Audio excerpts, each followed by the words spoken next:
Alright, welcome back to Jesus Talk. Thank you for being back on the channel one more time. First video of 2025.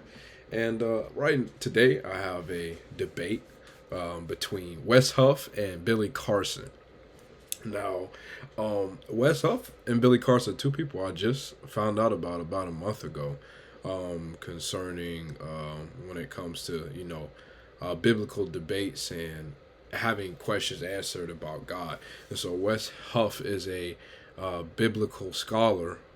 It's his full-time job, who is very good. He's done a lot of research for, I think, about 20 plus years on, biblical scholarship and biblical history. So he knows, he would say he's a master in the field, right? And then Billy Carson, from what I've seen, is kind of a conspiracy theorist, and that he denies that a lot of things that in the Bible happened, and he has more of the thought that he's going to question anything and everything, which is fine. He calls himself a critical thinker. So he says that he's a master in different, not just the Bible, but other forms of religious history. So yeah, so that's what we are with those. And they did a debate about a couple months ago, and I guess it's been going on for a couple months. That debate wasn't put out or anything like that, and finally now we see that. I think it's about a month ago, this video. Let me see. Let me escape here.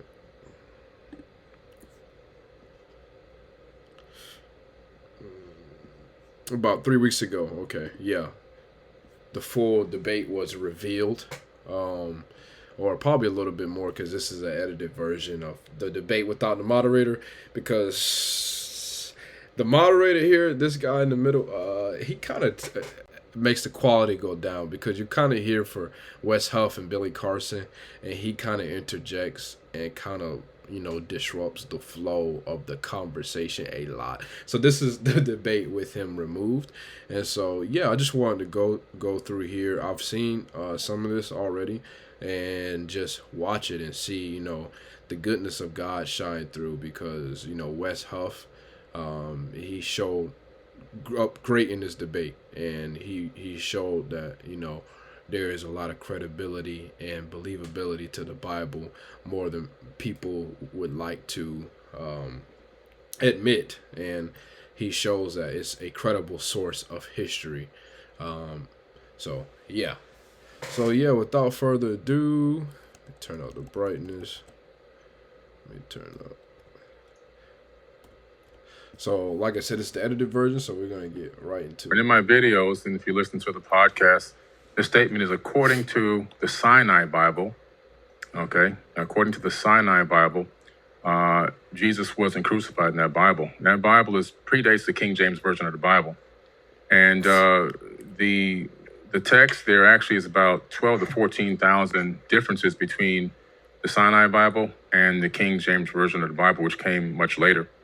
And then also, one of the things that were interesting is that they discovered the book of Jesus' wife, which is at the Harvard Seminary, which, according to some scholars, is a little controversial, but they claim that this is an accurate record that Jesus may have even been married, which then, adds more, if that's true, it adds more to the hypothesis that maybe he wasn't crucified.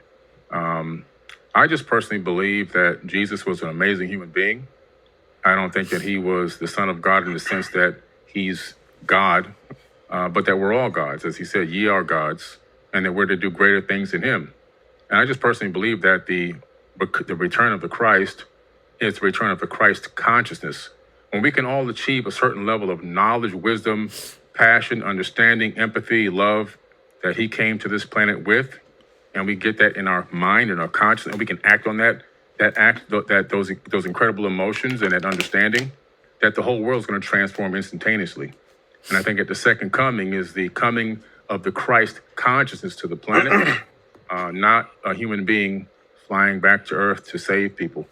That's just my personal understanding of how I. Okay, so this is Billy Carson here. So he's saying that his understanding of what the second coming of Christ is the consciousness meaning we all have a Christ-like mind, meaning that we are all gods in a way, and we have a godly mindset.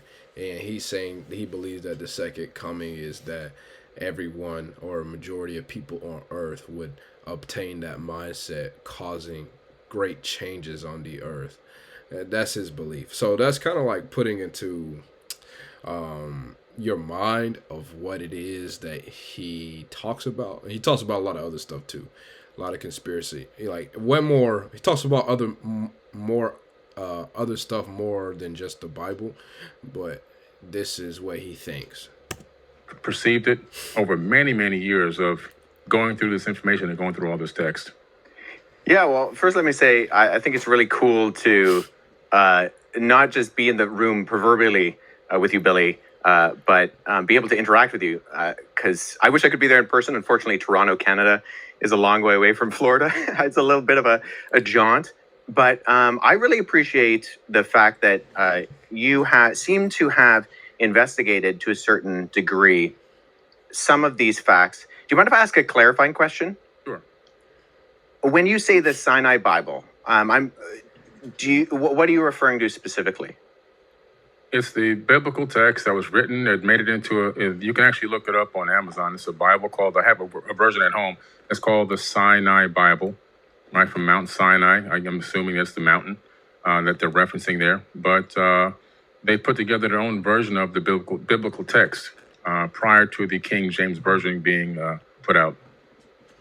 Sure. So when you refer to the Sinai Bible, would you be referring to Codex Sinaiticus? Like the codex that comes... Okay. That's why I was trying to get some clarification. Because, so you can actually go and see... Codex Sinaiticus is at the British Library. So you can go and see it. It's on display. And the British Library has actually digitized the entire manuscript. So I work with manuscripts in my linguistic work. I'm an expert on early Christian scribal culture, and particularly in Greek and Coptic manuscripts. I actually have a facsimile. So I have a photocopy that was done by the British Library of Codex Sinaiticus that I work with in my office. So I have it here. And the only reason I asked for clarification is because I want to make sure that what I'm addressing is actually what you mean. Gotcha. And not addressing something else. Because the Codex Sinaiticus in particular is just it's a 4th century Greek manuscript. Mm-hmm. It comes from approximately between 325 and 350 AD. And its text of the Gospels reads almost identical to the modern Greek text that we develop translations from. So my curiosity is just simply in kind of exploring, when you say that it denies the crucifixion or that the crucifixion isn't there, I mean, I can go on right now, Codex Sinaiticus, and I can look up the end of, say, Matthew 27, mm-hmm. where it has Jesus being crucified. And that's in Codex Sinaiticus, or, the John 19, or any of the other ones. So I think my confusion is that it doesn't read any differently. So actually, are you able to pull up a website with the viewers or listeners or whatever be able to see that? Right now to make sure I have the version that I'm looking at. Where was that piece I found discovered? the text where I was referencing. Actually, I was misquoted. I misquoted there. It's the Gospel of Barnabas. Okay, so here he's saying that the book of Sinai, and this stuff I'm not familiar with, none of it. It's something that I would like to get into to understand this text outside of the Bible, because the only thing I deal with is text, the Bible. But he's saying the book of Sinai, and then Wes Huff says, no, it's this other document, which I'm not going to try to pronounce because I'm going to say it wrong. But here's this other document that what it actually you're referring to. He gave it, Billy Carson gave it a different name. And so Wes Huff said, no, it's actually this. And it's actually almost identical read to the Greek text that we have today of the Bible. So he basically refuted his first point off the bat with a slight flex of grabbing the book from behind him that he's literally referencing. He just pulls it out and like tells him, yeah, this is something that I've experienced. That's why I say Wes Huff is like a master, because he spent many hours, you know, beyond many hours, like a long time, you know, studying and, you know, becoming familiar with all of these things. So he knows what he's talking about. And so here Billy Carson is like, oh, wait a minute. Oh, okay. That's the book of Barnabas was what I was referring to. I was talking about the wrong thing. Okay, yeah. Well, so that's good. So let's deal with that too, because I've actually worked with. There are two manuscripts of the Gospel of Barnabas. The Gospel of Barnabas is a really interesting document because it is a known forgery, and so that's why I think it's important to get to these sources. So, at the very start of the Gospel of Barnabas, which we only have two copies of, one is in Italian and one is in Spanish. We see right off the bat that the Gospel of Barnabas, not to be confused with either the Epistle of Barnabas or the Acts of Barnabas, which are two apocryphal documents from the 2nd century, but the Gospel of Barnabas in particular, we know it's a forgery because it does things like in chapter 92, it says that Jesus spent 40 days on Mount Sinai, and then he came to the Jordan River and he walked to Jerusalem. But Mount Sinai is more than a week's journey away from Jerusalem, and neither Mount Sinai nor Jerusalem are close to the Jordan River. So never mind there not being a route from the Jordan River to like around Mount Sinai or going to Jerusalem.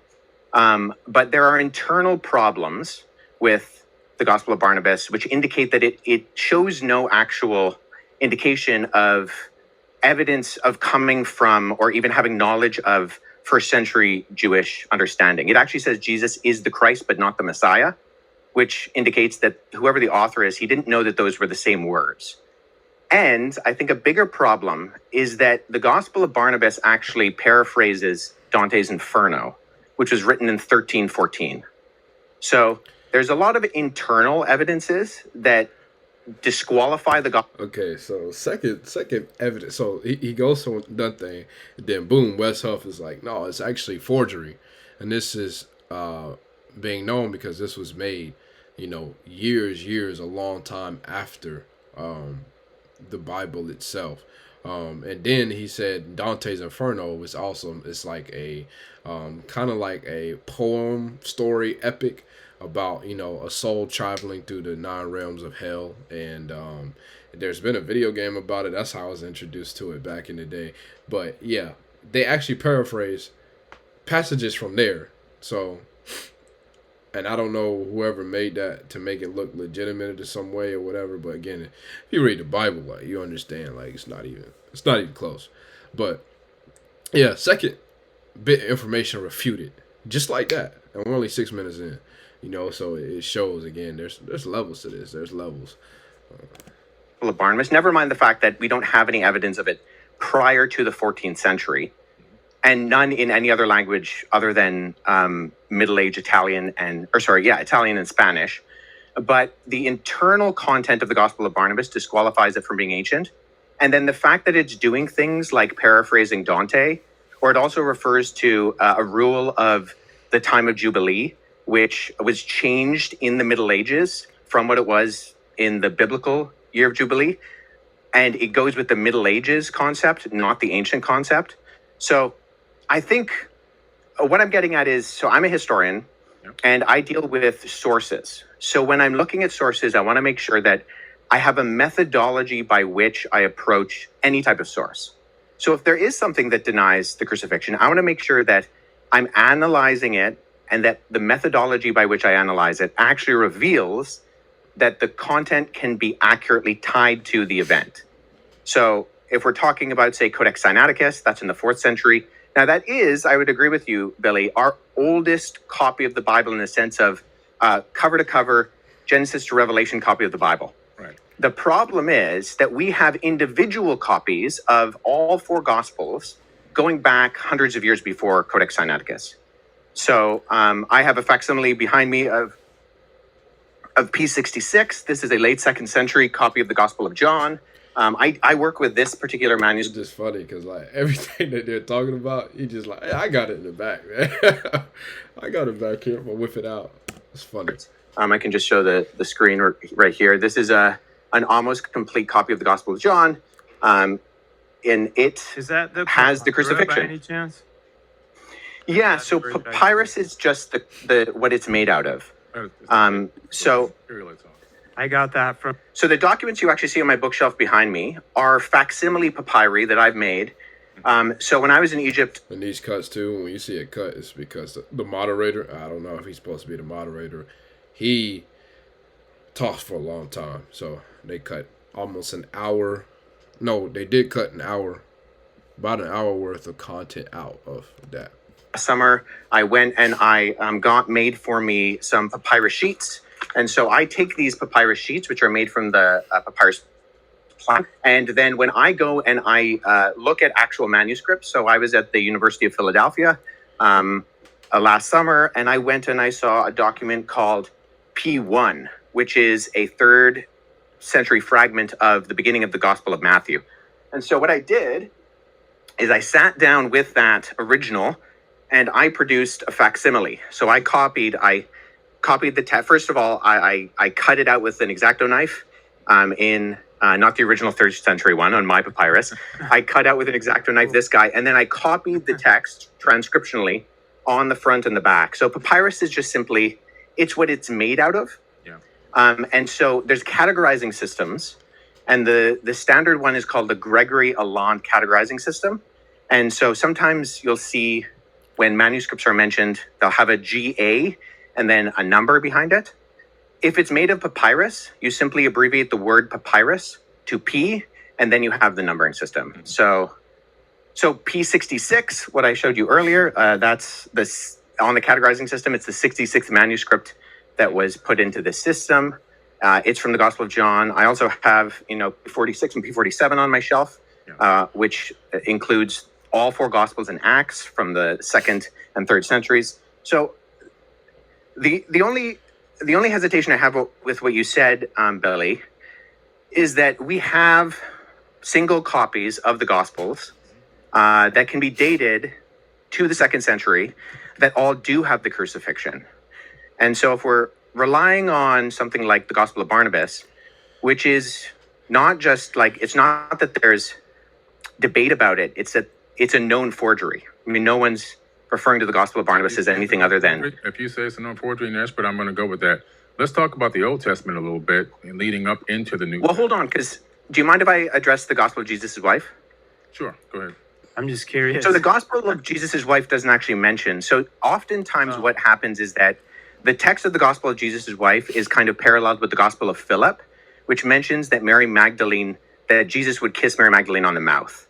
And so those are kind of used in parallel to kind of for this argument that Jesus was married.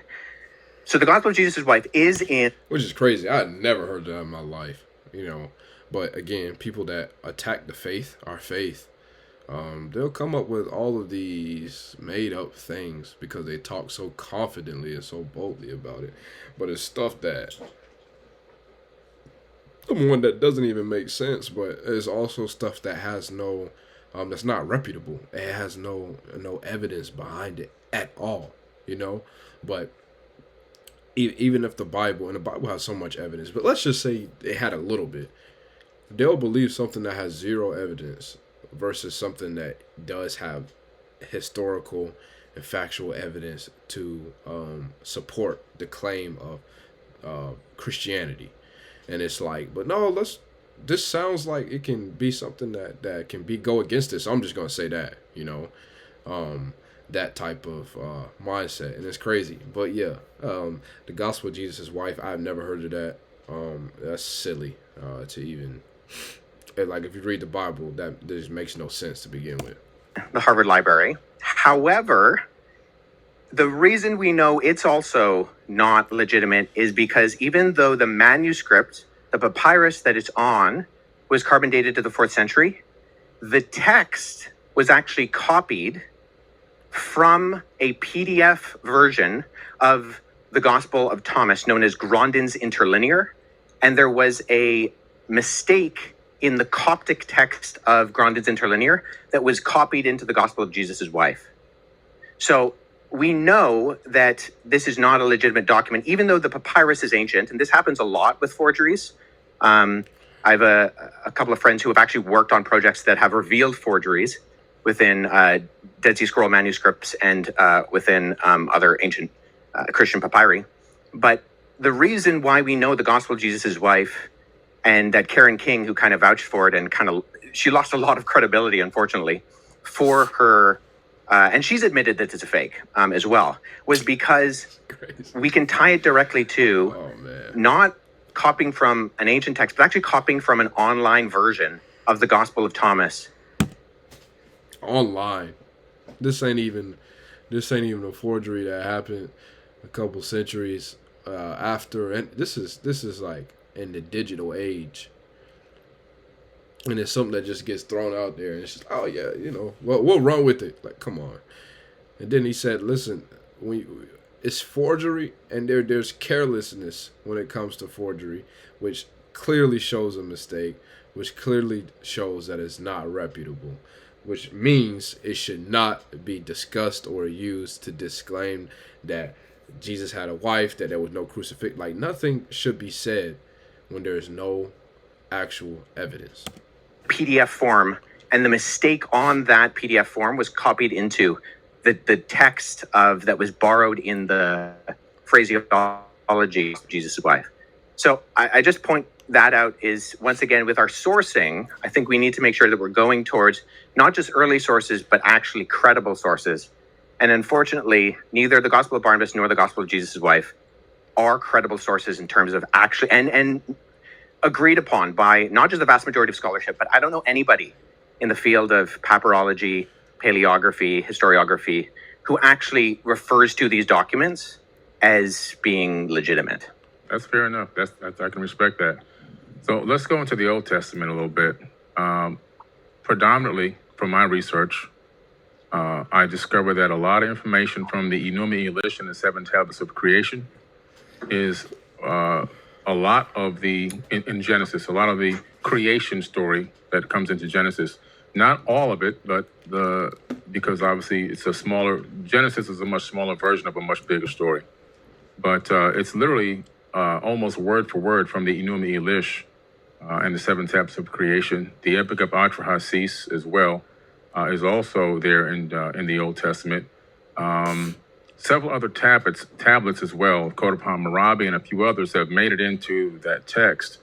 Sumerian cylinder scrolls that talk about the creation story. Again, the creation story in the Epic of Atra-Hasis. And so we tend to see this copying of ancient tablets, text, and scriptures, even some papyruses, into the biblical text. Meaning that my point here is that I think a lot of people are saying that this information was written in real time. A lot of people believe that. If you ask the average person, they really believe that. But a lot of this information is just copied from older tablets and texts from an earlier date. That's what I have found, that it's made it into the canonized Bible, but they never reference that they got it from any other ancient texts and tablets that have to do with a totally different civilization with totally different religious beliefs. Have you read the Enuma Elish? Yeah, I've done lectures. Do you mind? Sure. Do you mind summarizing the content of the creation account in the Enuma Elish for us? Sure. The Enuma Elish is a very ancient text discovered in the Library of Ashurbanipal. And this is a debate, right? So, from my understanding, Billy Carson wanted somebody to debate him, and Wes Huff had done some shorts disproving some of the things he had been saying. So I guess through a mutual friend who was, or I don't know if Mark was a friend. I think Mark is a friend of Billy Carson, but he invited Wes Huff on, so he really only had 24 hours notice to do this. But what he's doing is kind of letting Carson bury himself, which is a smart debate tactic, meaning he's asking him, hey, okay, so can I clarify? Can you tell me what do you mean by this? Can you explain this to me? Meaning trying to get it clear for us to hear, okay, this is what he thinks it is, and then Wes comes and says, okay, this is what it actually is. Basically, in a very nice way, showing he has no idea what he's talking about, which he doesn't.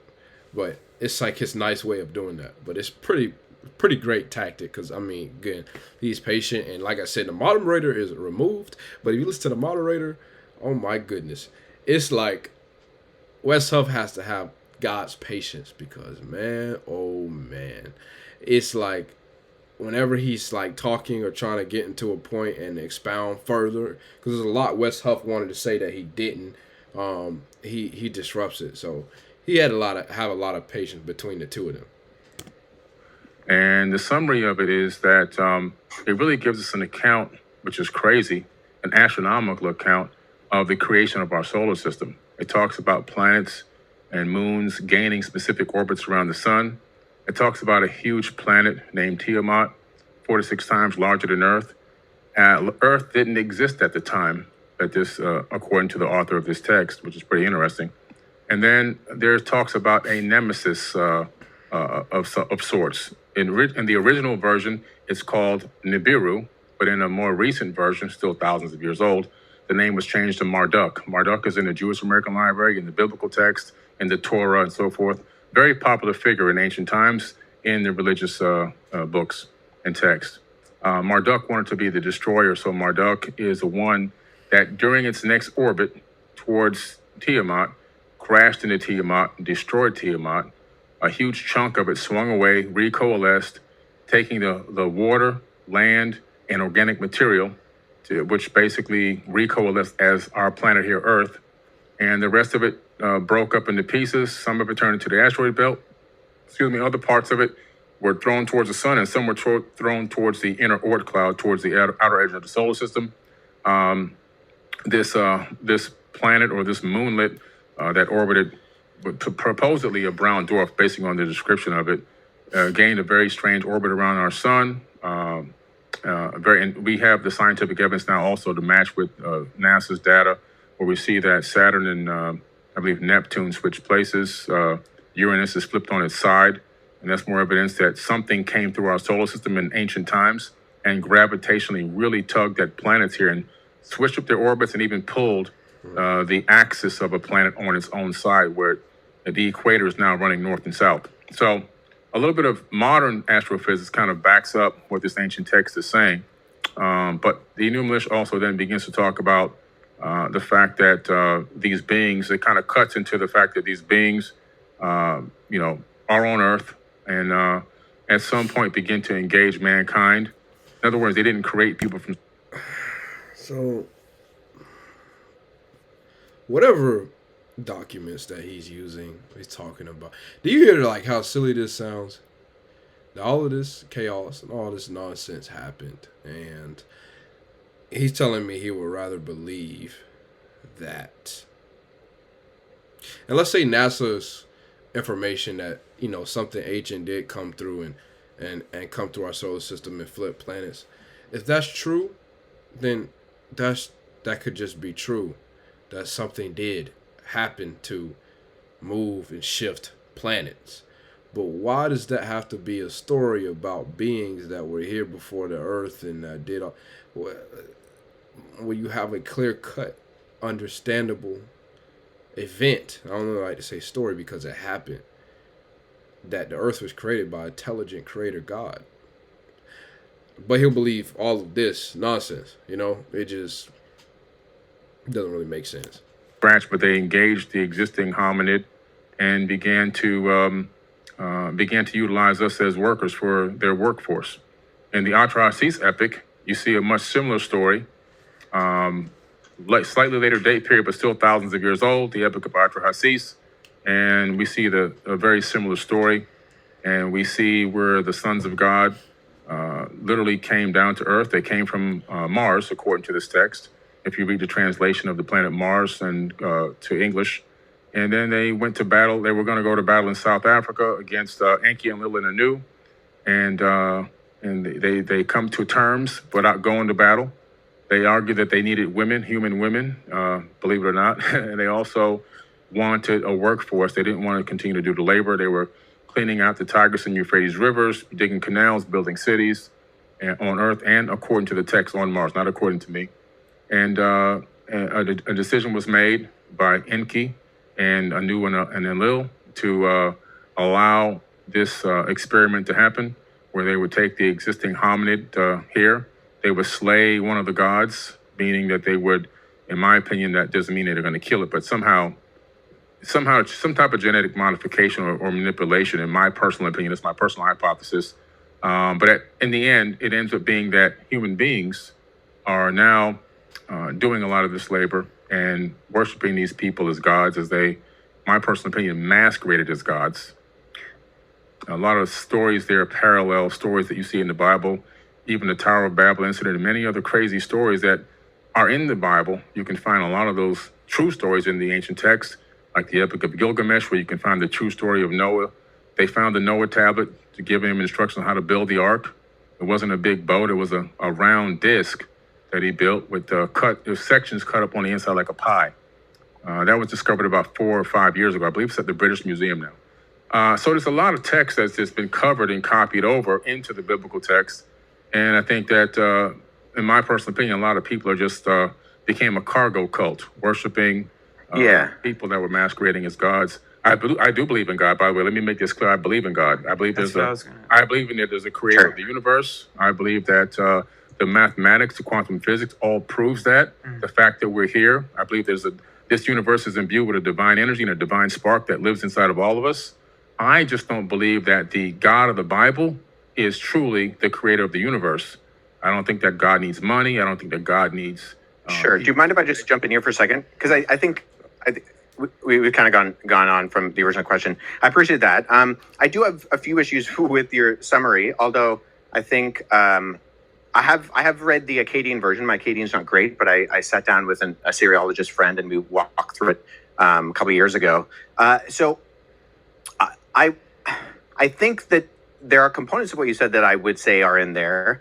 I'm not sure it's the best summary. Nonetheless, okay, going with what you said that there were like verbatim parallels with the biblical creation story. Even just going off of what you said, which I think there are components of that I would agree with, the Battle of the Gods, the concept of Enki and the younger gods, and they fight Tiamat, and then Marduk, who swears he'll defeat Tiamat, and Quenku, who kills Tiamat by shooting her with an arrow, and there's this big battle, and then the gods that die end up being the earth and the sky and even us, because we are the end result of that battle.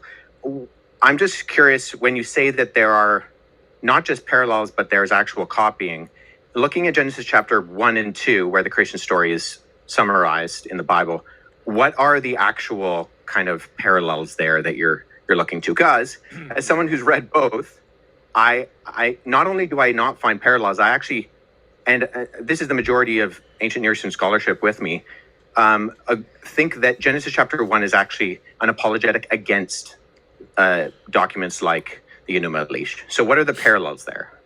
Separated the waters from the waters, for example. That's in the Enuma Elish, and that's also in the biblical text. Okay, that I would agree is a parallel. The only reason I highlight that is that if you're making this the argument, because if you brought it up, and I mean this with all due respect, there are superficial parallels. I would agree. The separation of the water, the concept of the earth being formless and void. That's also in the Enuma Elish. However, I think all the other details, it's the details that make the difference. And if we're looking at not the superficial crossovers, but the actual themes and concepts of what it's saying, you don't have a creation within 7 days. I'm not going to take the Enuma Elish and put it into the biblical text. There are certain words that they utilize that let me know that they copied it from that text. Like, for example, so what words? Separating the water from the waters, the void, the earth being void. That information is literally just copied over. So it tells you that somebody saw that and said, let me add it to this book right here. Or let me add it to the scripture or this papyrus, because it wasn't a book yet. at that time. So, let me just say this. So, the reason why I say it's actually an apologetic against that is because the purpose of the Enuma Elish, which the Babylonians read every Babylonian New Year, was to point out the fact that the deities, and there's countless deities in the Babylonian pantheon, they actually come from the created order. So they're not outside of time and space. They actually come from the created order. And when they die in this battle, right, when Tiamat is defeated, the defeated gods become the earth and the sky and the plants and even you and me. And in that sense, the theme is that you don't actually have any purpose or end result, and you're not created in the image of God. In fact, in the ancient Babylonian system, only the kings were created in the image of God. And what we see that is counter to that is that even, sure, there's superficial, divided the waters, but we find that in almost every society and culture. That's not a parallel as much as it's just a generality. I would say what we see within the biblical account is that God purposefully creates. There's only one God. He purposefully creates, and then he creates, and it's good. And it continues to say it's good 7 times. And then at the end of chapter 1, just for, the thick people in the original audience, it says, and then it was very good. And then he creates humanity, not kings, but simply the humans that he creates in God's image. And they have purpose and meaning, and that instills them with this creation order. And that's not what we find in the Enuma Elish. In fact, we find the opposite in the Enuma Elish, is that the created order is not good. It's a mistake. And that you are not created in the image of God. And there's a reminder that regular people are not created in the image of God. So linguistically... So he's saying in this old text, this Enuma Elish, whatever it is, that they're talking about, he's saying that there's text from in Genesis or in the Bible that are the same as the other book, showing that the Bible is full of copied things from other texts and not written in real time. But Wes, who has read this Enuma Elish, literally is saying, hey, I read it. It's talking about chaos and disorder, and the Bible contradicts that completely. So Billy Carson makes this claim that it's the same, or that content in the other book was put into the Bible, and clearly, again, is disputed just that easy.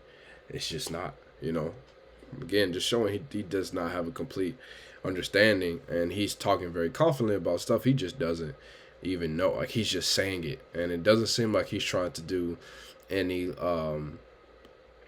honest academic integrity when it comes to ensuring that he is accurate when he is saying these things to a lot of people. Because Billy Carson, he has a channel, has 1 million subscribers, which I didn't know.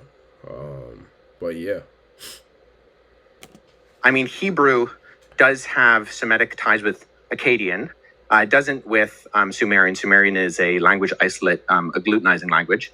But I would say, just with all due respect, the parallels linguistically are not there. There might be superficial kind of concepts that are there, but they're so superficial that we can find them in everything. In the sense of, I'm in my office studio, you're in your office studio. That doesn't mean that that we're the same people or we're even in the same place. Does that make sense? Yeah, but I don't agree with that. I just see if I have all these texts out, there's a lot of different information that you can see. There's a lot of it's been copied word for word into the biblical text. But what's the word for word? And what that's what I'm saying. So he literally said, "Well, I don't agree." So he got off of that document they were talking about. Now he said, "Well, there's a lot of content," but it's like, okay, so what is it that's word for word copy? Like, can you give me, because the one that you gave me is clearly not true. Version of what you believe in, you keep saying that God's a he. Yep. And so where do you get that from? Throughout both the Hebrew Old Testament and the Greek New Testament, you have the masculine singular pronoun used for God. And why is God a man? Where's the evidence of this? Well, God isn't a man. See, within historical Christianity, we don't believe that God has a gender. However, the way that he has decided to reveal himself is through the masculine plural, and then ultimately by becoming a human in the person of Jesus Christ. So we don't believe that God has a gender. In fact, the fact that God creates humanity in his image and he creates them male and female, those are two aspects of the image of God. And so that's the completeness. So historical Christianity has never argued that God is gendered. Jesus is gendered in the sense that during the incarnation, he becomes a human man, but he's still fully man and fully God. But God is spirit. And right, as the scripture says, we worship him in spirit and in truth. But nobody's arguing that. What's that? Sorry? God is the same all the time, right? He's always good. It's always, God is all the same all the time, right? Yeah, but we do see that in scripture, God has revealed himself through the masculine plural. And there are aspects of God's character that we see within scripture that do actually communicate. Jesus says that he longs to gather Israel like a mother hen collects her chicks. So we see aspects of, the feminine of God, not meaning that God is feminine, but that the image of God reflects both the masculine and the feminine. And that's why when, the two become one flesh, there's a uniting of that reflects the image of God as well within the covenant of marriage. Do you actually believe that the majority of Christians really believe that God is not masculine, that God has both aspects? I mean, it's irrelevant what the majority of Christians believe. How many would tell you, that God's not a man? They've never been taught this. Well, I was taught it growing up. I was taught it in when I was a child, when I went to... Yeah, I think it's clear understanding, again, from most people that are Christians, that God is really not man, not woman. God doesn't really have a gender outside of Jesus Christ, who came down as a man, which is clear.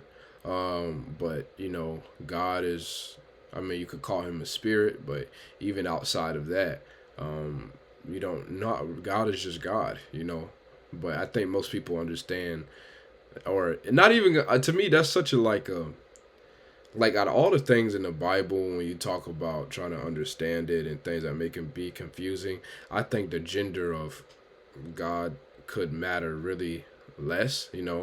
God decided to, show himself in the Bible, or to have himself described as he, as a man, masculine pronoun, as Wes Huff is saying in the Bible. So that is what we go with.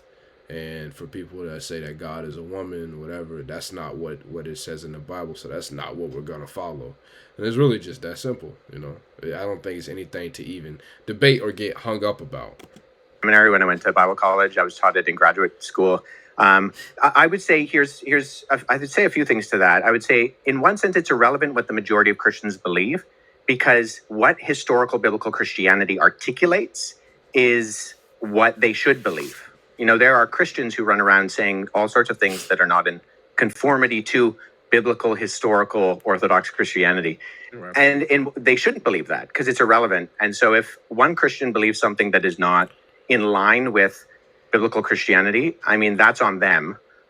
So God is not gendered, but he does express through inspired scripture the masculine the masculine pronoun. That's pretty convenient. For an all-knowing, all-loving God to understand that human beings were going to take that and abuse it to put their boot on the neck of women for eons. It's pretty interesting. Also, I'm trying to understand. Yeah, so hold on. Let me speak to that, because it is interesting that... Quick, guys, I have to... Yeah, there's a really great resource written by a friend of mine, John Dixon. So as you can see, he was just about to go into what he just said, which was such a crazy thing to say. Okay, you put your boot on the neck of women, which we cannot be fault God for the things that man does. Man is corrupt, and we've been corrupt for a long time, which is why we need Jesus. So the things that they do to justify their actions is not God's fault. But he was just about to give an answer, which I really wanted to hear, but as you can see, the moderator interrupted, and now that he went on for a long time and we're in a completely different spot now. So, yeah. Called Bullies and Saints, where he goes through a lot of the instances of we're obviously going to find abuses, and every human being is going to find a way to exploit whatever is presented to them. So in one sense, I think we can say, isn't it convenient that God used the masculine plural pronoun, the masculine pronoun, I keep saying. Okay, he went back to it. It's just a mistake. The masculine pronoun, and we can say, sure, that's convenient, maybe, but it is how he has revealed himself to us, and it's not his fault if we abuse that. I mean, we could say, so I grew up in the Middle East. My parents worked in Amman, Jordan, and when I was living in the Middle East, there was a country called the Democratic Republic of Iraq. Now, just because democracy exists and people are going to name things democratic when they obviously aren't, doesn't mean we then judge democracy. I mean, think of the Democratic Republic of North Korea, right? Nobody thinks that that's an actual representation of democracy. So people are always going to abuse terms and ideas and concepts. The difference is, though, I think historically within Judeo-Christianity, you have this ethic that we were talking about before that I think is fundamentally different than what we find in things like the Enuma Elish, the Atrasis, and other things, in that we are created in the image of God. And actually, one of the earliest criticisms of Christianity are by individuals like Celsus, who is a Greco-Roman philosopher in the 2nd century, where he accused Christianity of being foolish, dishonorable, and stupid, and he called it the religion of slaves, women, and children. Why? Not because God used the masculine pronoun for himself and people were abusing that, because the concept that Christians believed in of everybody, no matter what your gender, your race, your social standing, Paul says in Christ there is no slave nor free, there is no Jew nor Gentile, there is no Scythian or barbarian, there's no male nor female. These things united people. And we can see there's a historian named Rodney Stark. And in his book, The Rise of Christianity, he actually says that you can track empirically the agency of women across the ancient world by the movement of Christianity. So that, in other words, whenever an area became populated by Christians, we see a direct correlation with the privileges and treatments of women that expand in time when the surrounding culture largely didn't view women as being fully human. So I think we're always going to have abuses. But if there's one worldview that exists that gives agency to people and says that everybody has worth by nature of being just human, it's the Christian worldview. And that's where I think it's very different. So we can argue about why we think God should or shouldn't have revealed himself in his pronouns. But I think that's actually irrespective of the historical reality that we see within the impact of Christianity, particularly on the West, but around the world, and how it gives agency to the marginalized. Yeah, I mean, I grew up in a bit of an unusual household in that my mom grew up in India, and my parents, when I was younger, I was born in Pakistan, and I spent a portion of my childhood in Jordan. I grew up in majority Muslim countries and surrounded by majority Muslim environments. And we had, a copy of the Quran in the room. In fact, we had the Bhagavad Gita and the Book of Mormon, and for a little while, other documents in our house. These were things that my parents, although they never verbally said, Christianity is true, therefore these are not forbidden. These are not verboten. The truth, capital T truth, of the reality of the world that we hold can stand up against scrutiny and investigation. And I did do a great deal of that as a kid. My dad is a historian as well. He has a doctorate, and I grew up on him, reading the rise and fall of the Roman Empire. But at the exact same time, the reason why I actually went to university with full intention of going into the police force, but it was interactions with Muslims and Mormons and Jehovah's Witnesses and atheists and accusations against the credibility of the Bible, which actually piqued my interest. Because they would say things that I thought, if that's true, of course that undermines what I believe. I believe that Jesus is God incarnate. If I can't trust the Gospels as reliable first century eyewitness testimony, then I might as well throw all of this away, because I'm not going to believe a lie, even if it's a convenient lie. And so it was actually the exploration of eventually going into graduate college, and then now in working on my PhD, the largest secular university in Canada, that got me thinking, okay, how do we investigate these things?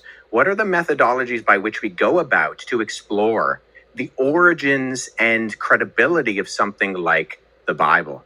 And that investigation, with all due respect to Billy and the content that you put out, has actually confirmed what I believe. You know, I'm dealing with the actual manuscripts. I travel to academic institutions, to other countries, and I look at these things and I read them. And it's a privilege to be able to learn languages like Greek and Coptic and Hebrew and Aramaic and dig into these things. And I think ultimately, I really appreciate what you said there, Mark, with your articulation of your personal relationship. And I think that's so important. But I think it's also important to remember that that relationship is based on something that's real and verifiable. And we can look into the evidence. You know, I have friends who are, There's a spiritual side of Christianity. There's a side of faith. There's a side of what you could say is not concrete. I mean, these things we can't see. But all of this is based on actual facts of things that, like he said, are verifiable and that are real. And from that comes relationship with God. And from relationship comes a transformation of who we are, which is supernatural all in itself. To deny ourselves and to long for righteousness, that in itself is supernatural and something that is otherworldly. And so that's what I love about the Bible is just it's solid through and through. Always will be. Always have, always will be.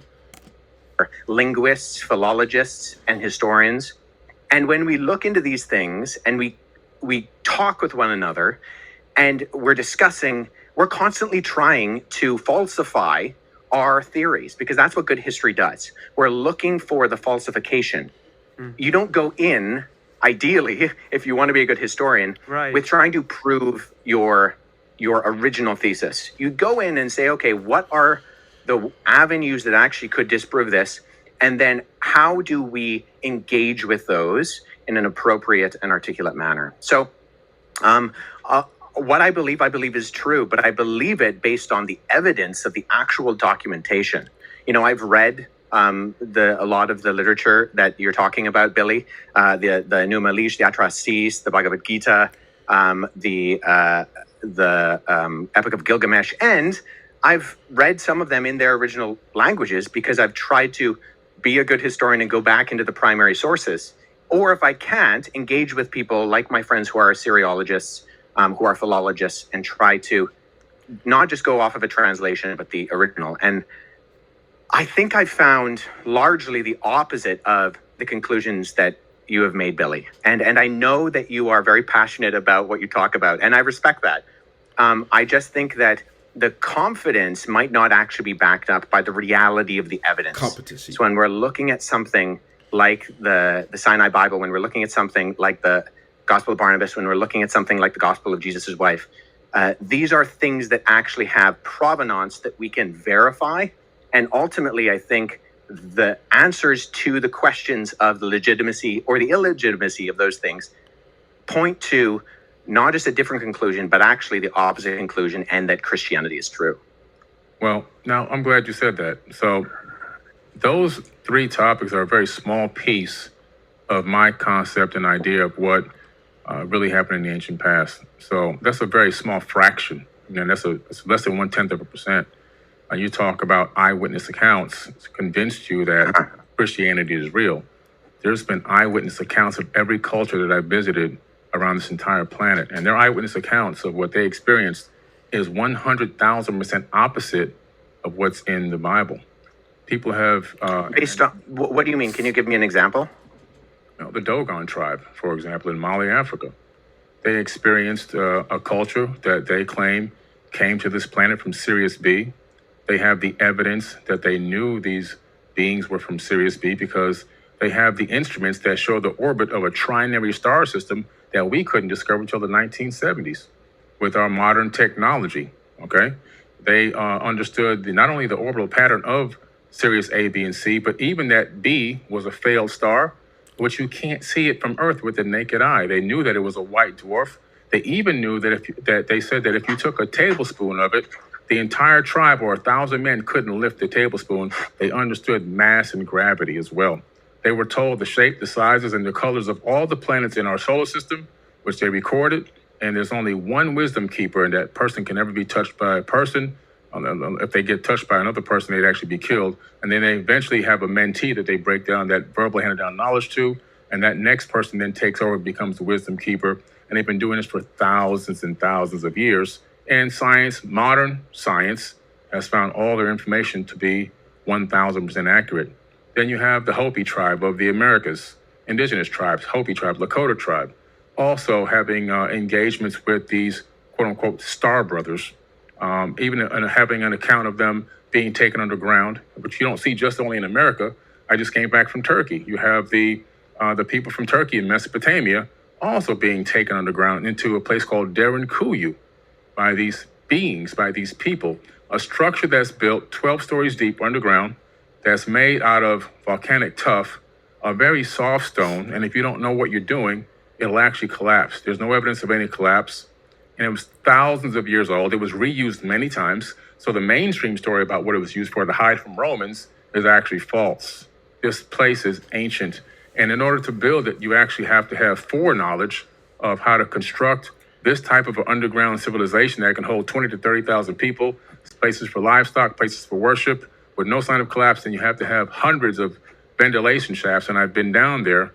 Those ventilation shafts cut through solid rock all the way down to the core. And there's even more. It links to other underground cities that are miles and miles away. As you get to the very base of this area, you can cut through and go to another location. But again, these people were taken under. Also, then you have the ancient Egyptians.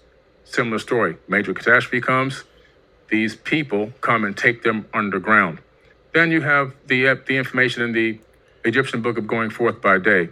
More accounts by people, our ancestors, that have accounts that do not match up with the biblical text. And so all of a sudden we're saying that all these cultures, the Aboriginal people, I can go into them as well. I've gone to walk about do you mind in Outback.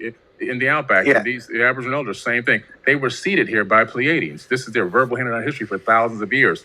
And I can go around the world and I can come up with all this information from all these eyewitness accounts from people that should be respected, dignified, and shouldn't be scoffed.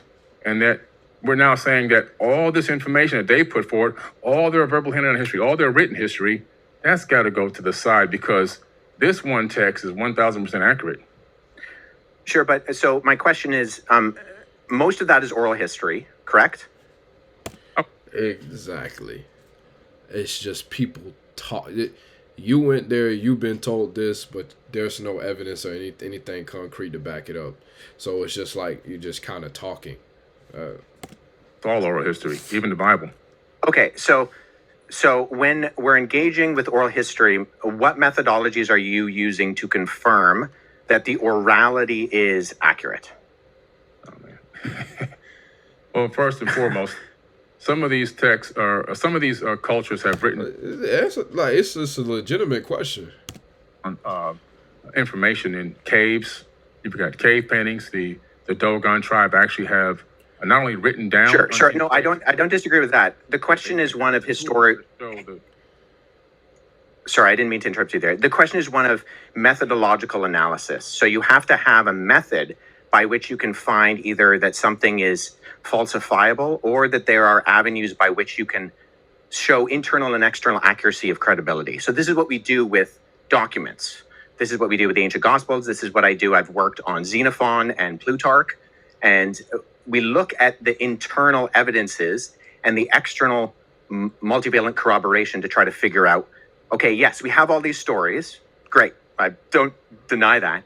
But as a historian, as someone who's trying to figure out what is accurate, how do you know if I use the term verisimilitude, do you know what that term means? No, but I can tell you this.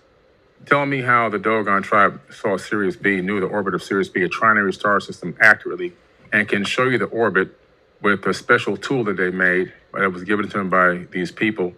How do they know the shapes, the sizes, the colors, and the orbital pattern of all these planets in our solar system and other star alignments that they would use to have something called the Ziggy and planet and their own harvesting and planting and so forth and so on? That's not enough evidence that there's something. Well, I'm not. There's no evidence. Yeah, I'm not aware of that particular case. And even, I mean, I would grant that, the ancient people are far more technological advanced than we give themselves credit for. Just because they're ancient doesn't mean they're stupid. I am well aware, as someone who has done both investigation in the past and done archaeological analysis, that is a reality. My question is simply, okay, you have these stories or you have these accounts, you're referring to them as eyewitness testimony. How are you going about verifying that as that? Well, if the people had eyewitness testimony about Jesus, they then just wrote down their eyewitness testimony on a piece of paper or parchment paper or papyrus. So these people... Right. So that's where internal methodological analysis... Some of it's actually written down. So, I mean, it's the same exact thing. There's really no difference. Well, no. So you do internal investigations to figure out when something was dated.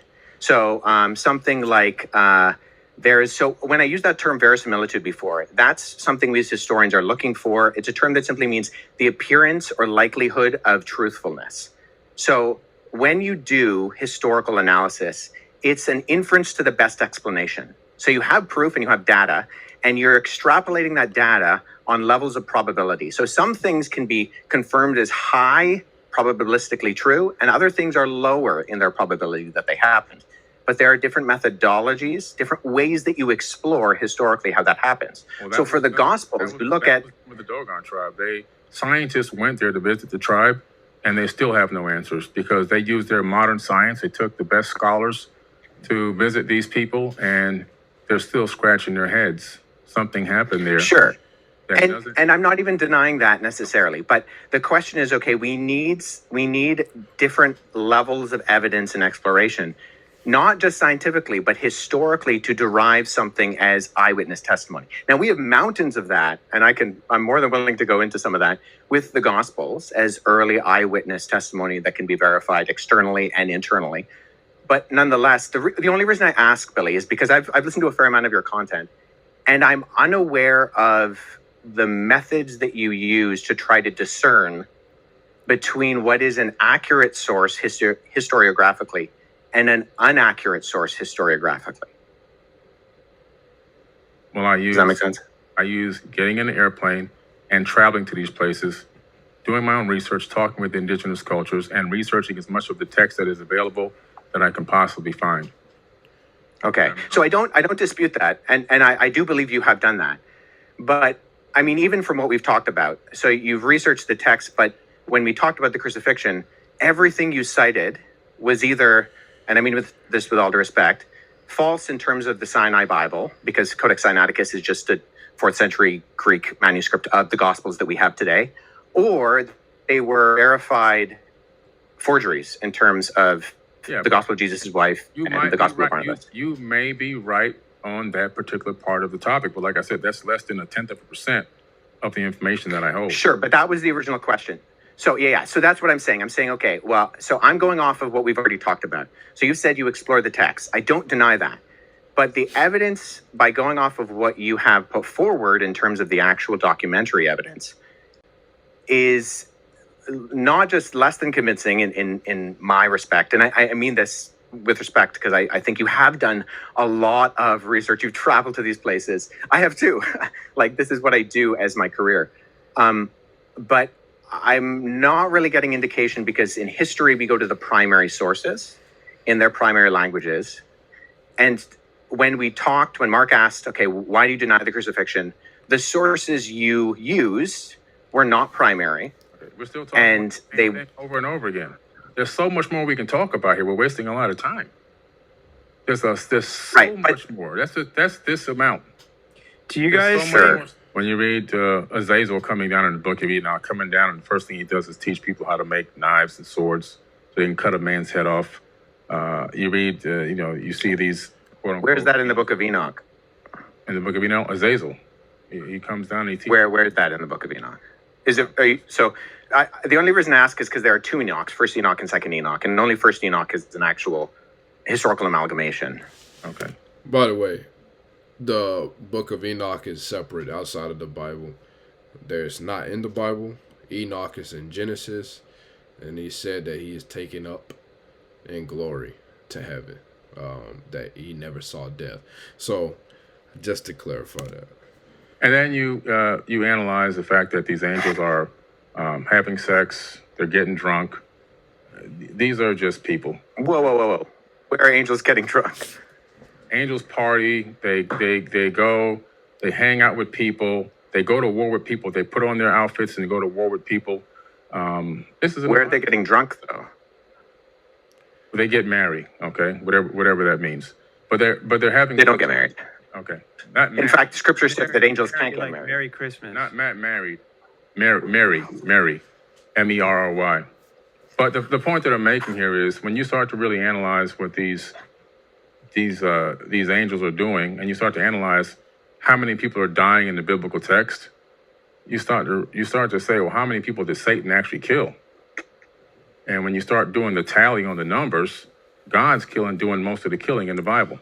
It's not the devil that's doing all the killing. And then God says in Isaiah, I created the good and I created the evil. Do what I say at the Lord. So he's saying that he's doing the good and the evil.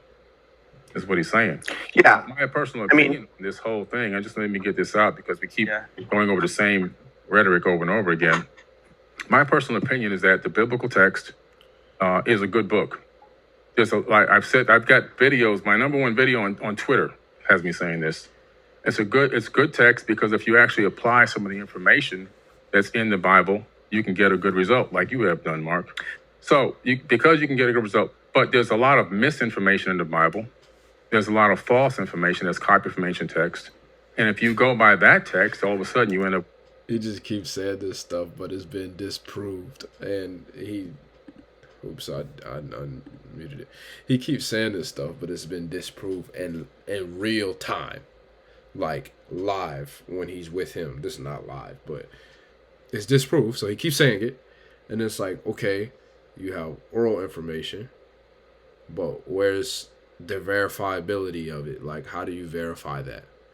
And he just keeps repeating the same thing. So it's like clear he just kind of did.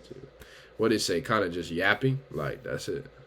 Tactics that separate people. You end up with people thinking that they're the chosen ones and they're the chosen people. And we've been promised this promised land so we can eradicate another race of people because this is our land, because God promised it to us.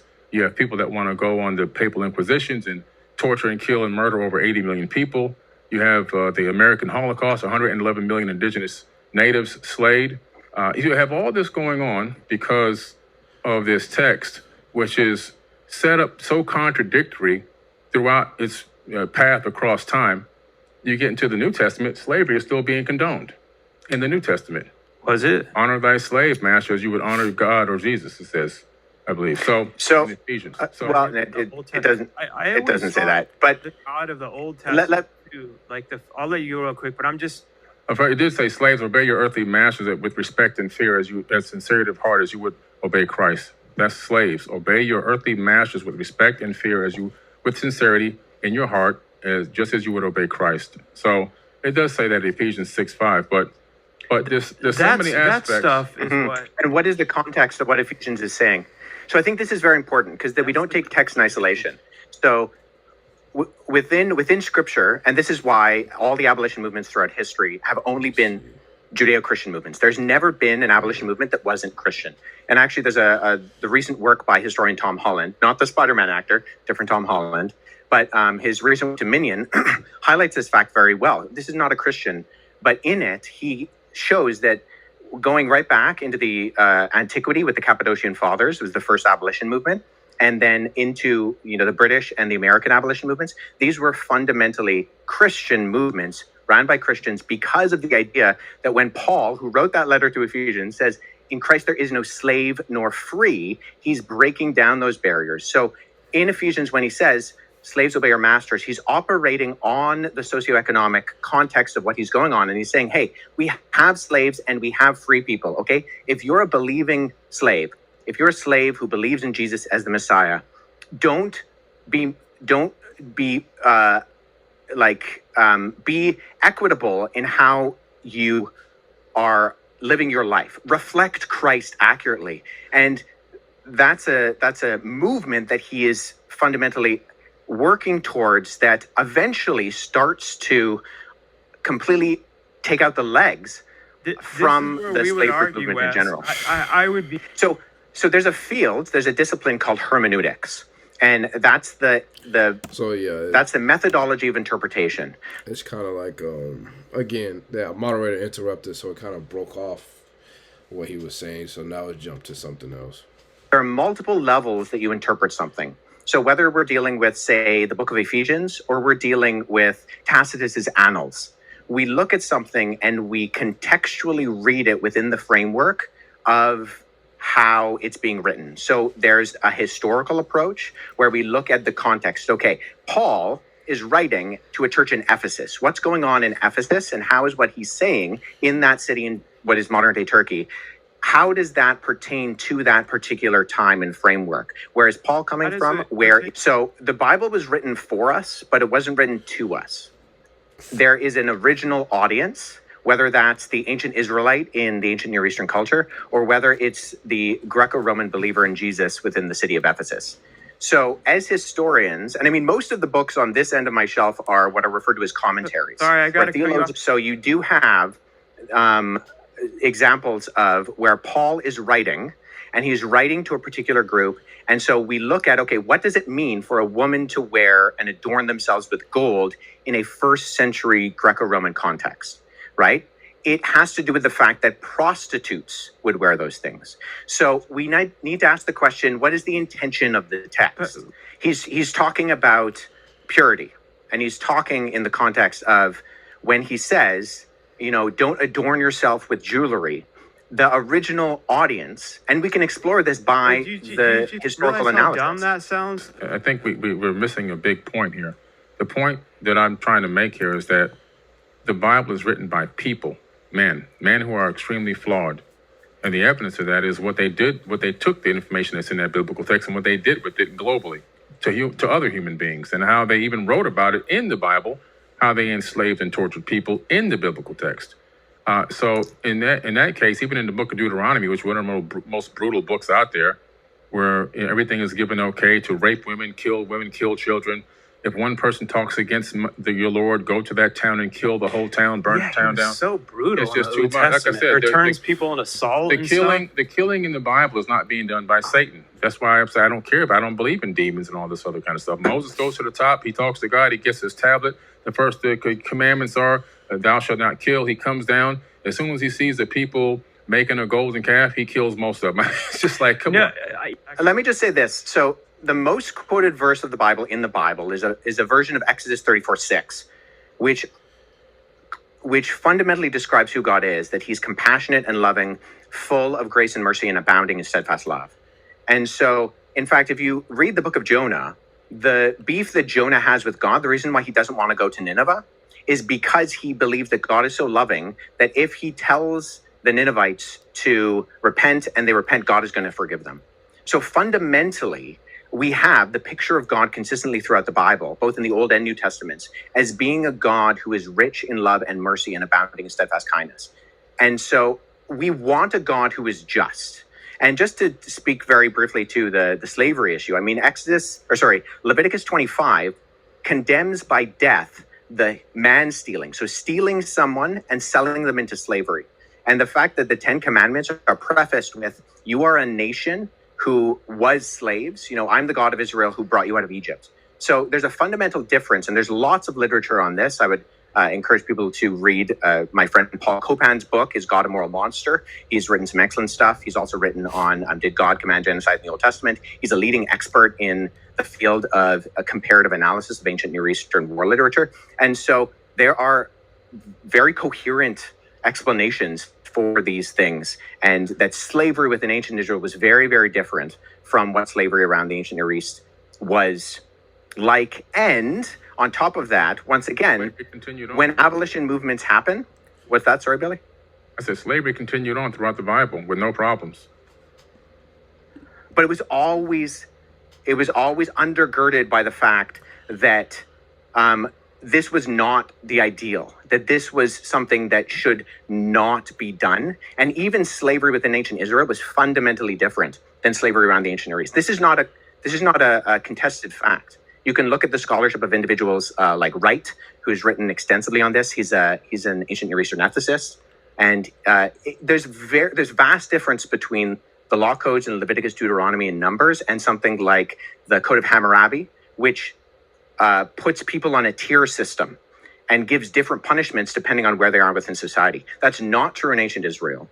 If you were a king and you stole somebody and you sold them into slavery, they would punish you by death. But you steal somebody else's slave. You can't steal somebody else's slave. That's not a good thing to do, right? The point that I'm making here, I got to say something before I get out of here, is the Bible is full of contradictions.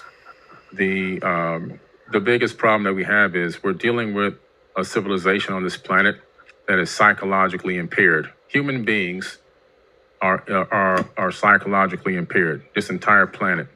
We're living on an insane asylum. Earth is an absolute insane asylum. Mental illness has spread throughout the planet Earth like a complete virus. And when you take a text like the biblical text, knowing that human beings globally are mentally ill, this entire planet is a mental insane asylum. And I'm talking everyone. Every single, all 8 billion, whatever number of people we have now are all mentally ill. And what I mean is there's different levels of mentally ill. We all have trauma that we're not dealing with. We all have internal issues. We all have situations that shadow work that needs to be done. And some people are at higher levels of mental illness than others. Most of us are functional mental illness people. But when you take a look at the biblical text and you start going through this information and it's the way that it's laid out, it becomes a proponent of more divide and conquer tactics. It becomes a proponent of racism. It becomes a proponent of slavery. It becomes a proponent of all these things that are dark and ill, including murder and killing in the name of God, which has been done how many millions of times.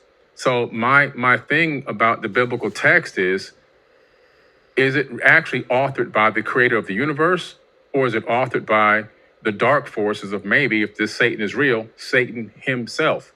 And the reason why I say that is because all-knowing, all-loving God, omnipotent and omniscient, that is creating not only this universe, probably most likely multiple universes, because a creator never stops creating, especially with infinite power, is now at some point going to author a text that is going to allow human beings to misinterpret it and take it in his name and begin to slay people, torture people, and enslave people worldwide, to claim that you're chosen ones, to set up a state of chosen people, and then to even claim that you have chosen land, and to torture and kill even more people, women and children, in modern times, still going on to this very day. To me, that doesn't seem like a very intelligent being, especially a being that knows the beginning and the end. So if you know the beginning and the end, you have a certain level of foreknowledge. You have advanced knowledge that goes beyond. You know what's the ending before the end even occurs. So you set up everything for success. Why? Because a genius solves problems before they happen. And I'm going to drop the mic on that. So, yeah. Can't go on. All right, brother. We can do a follow-up. I really appreciate it, Billy. Thanks so much for interacting. Yeah, no, I appreciate that. And I apologize for all the tech issues we're having here. I'm flipping in and out. But yeah, I mean, I would echo that. I mean, So, again, overall, Billy Carson seemed to be a person that is kind of like not wanting to see different anything else, even though Wes Huff refuted a lot of what he said, and he showed him the actual evidence, and he was very clear. And he even asked Billy to clarify himself before he gave clarification on his clarification. And so, as you can see, I mean, I'm not sure if he was irritated, but he didn't even say, goodbye or anything like that. He just kind of left. But yeah, overall, that is like the full debate. And then, he's going to answer what he said. But a lot of it is him and the moderator talking, the rest of it. And yeah, I just wanted to go over the debate with Billy Carson and Wes Huff. So yeah, I mean, this is a man, Wes Huff, that has done his research and that he is a defender of the faith. So somebody I definitely pray for to continue to elevate and for him to to grow in God. But I think this is what a lot of us, in a way, should be defenders of our faith, because a lot of people attack it and give out false information that's not true and that's wrong, and trying to discredit what we do and why we do it and how we feel when it comes to God. And it's just something that is just not right. And so, as you can see, I mean, this was a master class. Like, it really wasn't even a debate. It was just Wes Huff just educating him, and a narrator too, or the moderator. But the moderator is a Christian himself, but he still does have questions. He said that questions about, what's about God and certain things. So, but yeah, that was the debate. It was a great video. I thank you guys for coming back on here one more time. God loves you, and I love you because God loved you first. And I hope you guys stay safe out there, and you have a great day. All right.